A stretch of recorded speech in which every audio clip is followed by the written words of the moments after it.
Mr. President,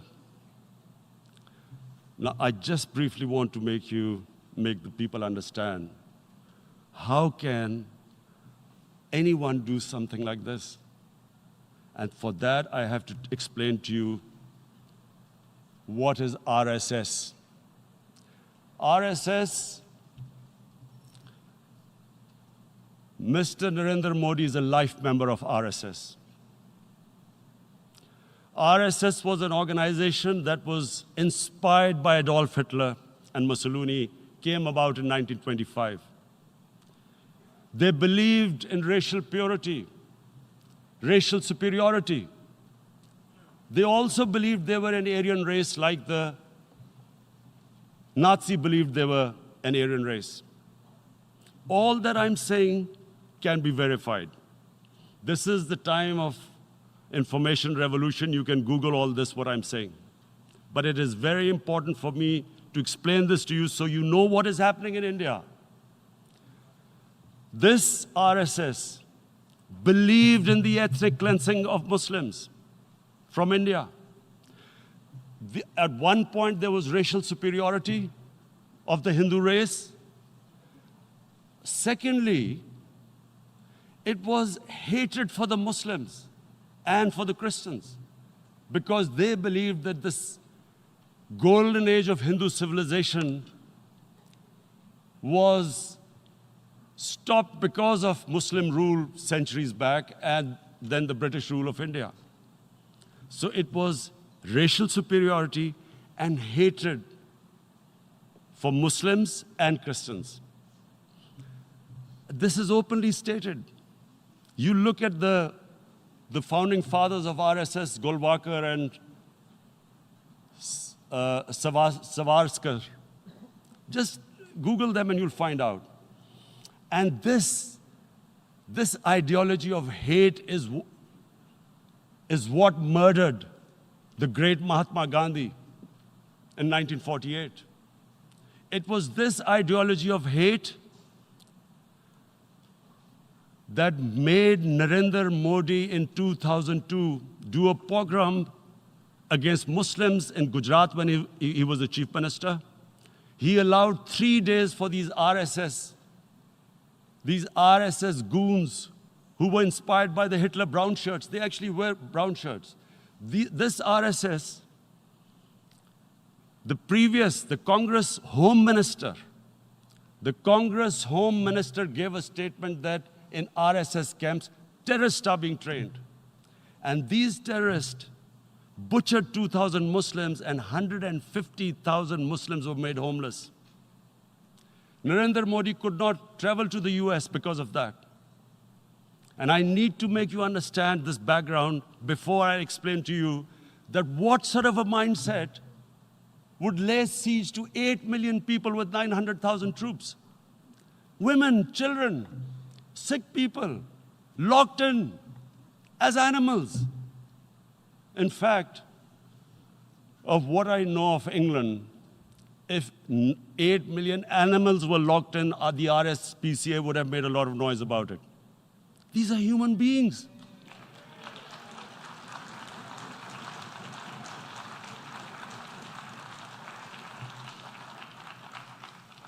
And Mr. President, what comes with racial superiority, these illusions of Aryan superior race, is arrogance.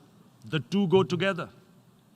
And it's arrogance that makes people make mistakes and do stupid things. Cruel things like what Narendra Modi has done. It's sheer arrogance. And it's arrogance that has blinded him from the fact that what is going to happen when the curfew is lifted?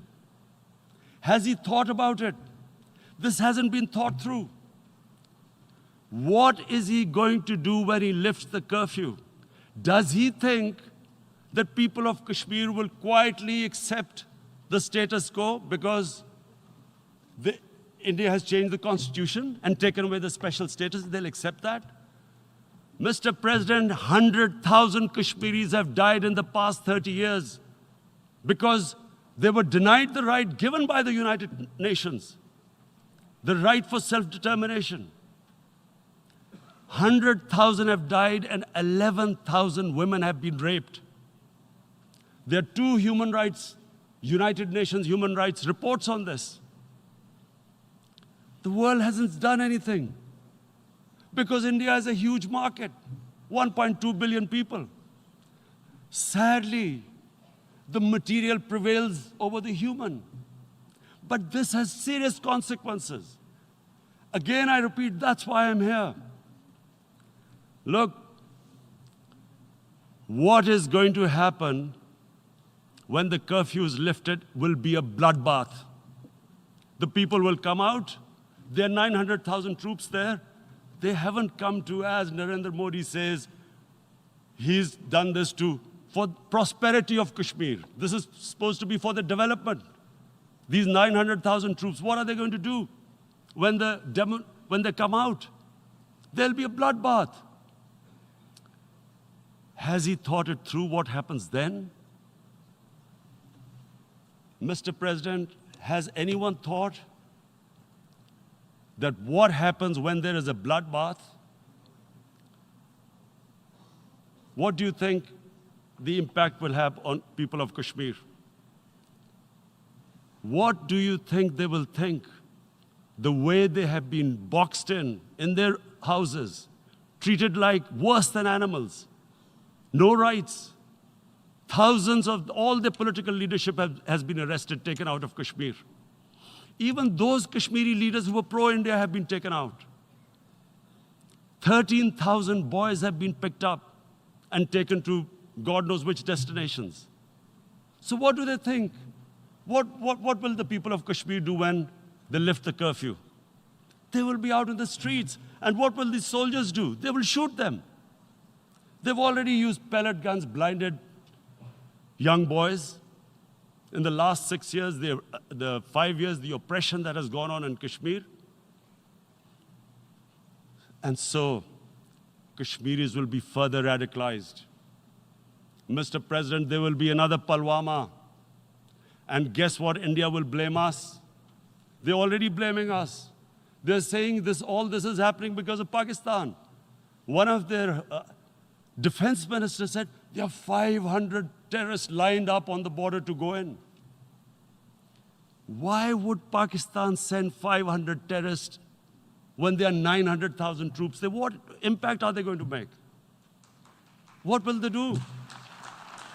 And don't we know that the moment there is some terrorist attack, all that will happen is there'll be further cruelty and oppression of the people of Kashmir.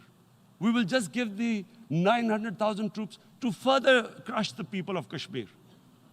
And then we'll give the Indian government an excuse that, look, Pakistan is a terrorist state, and this mantra that has gone on, Islamic terrorism. The moment you use this catchword, Islamic terrorism, the whole world turns away. No one talks about human rights. You can do whatever you want, which is what has happened in Kashmir, because they keep using this word, Islamic terrorism. And this is what they're doing right now.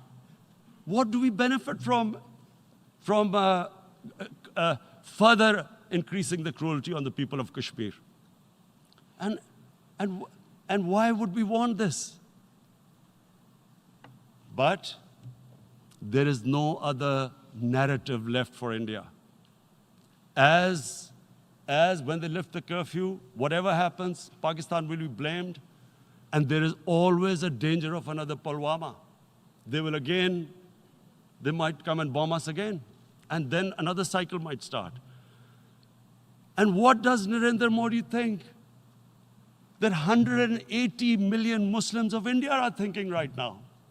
Aren't they watching these Kashmiris stuck inside for 55 days they've been stuck in? Aren't they watching? What do you think? Don't you think that the Muslims will be radicalized in India? And I'm talking about 180 million people.